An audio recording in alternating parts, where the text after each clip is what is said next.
Guys, good morning. Ayan, nagtatripe ako habang nag-vlog. Papunta ko ngayon sa munisipyo kasi out-taking daw ng mga nanalo ng mga barangay, elected barangay officials, kung ang tawag doon. And malakas ang ulan sa LGU ground sana, kaso nga lang, ito malakas ang ulan, kaya pupunta kami ngayon sa evacuation, nalipat doon ang pag-out-taking. And ngayon, nandito pala ako sa daan. Sabi nila, mag-i-start na daw, sabi nila. Eh, paano yan? Late na ako. Akala ko naman kasi ay postpone dahil nga sa ganitong pangit ng panahon. May bagyo daw, signal number, parang anong number?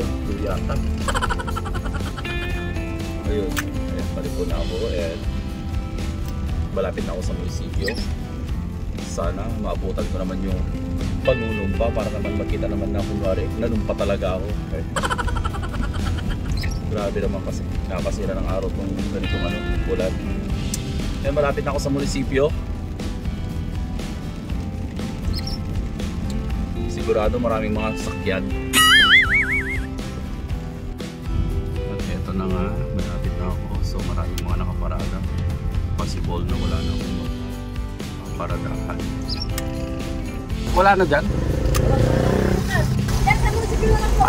At ayan na nga guys, nandito na ako sa loob ng evacuation center ng munisipyo ng Itiague. Marami-rami na nga rin sila dito, ang mga bagong nahalal na barangay officials. Dumating na nga rin ang aming butihin na congressman na si Ino D. At maya-maya lang ay mag-uumpisa na ang programa. Bago nag-umpisa ang out-taking ay tumugtog muna ang rondalya ng Itiague National High School para sa doxology at sinundan naman ito ng pambansang awit.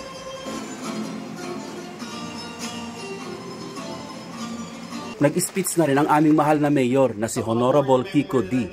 at diretso na sa panunumpa.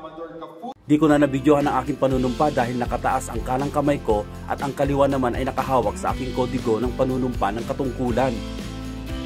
Pagkatapos na nga ang panunumpa ay picture taking na, group pics sa entablado kasama ang mga kagalang-galang na opisyales ng bayan. Si Ninong ay Elnyo, isa ng ganap na barangay kagawad. At dyan na nga nagtatapos ang aking kwento.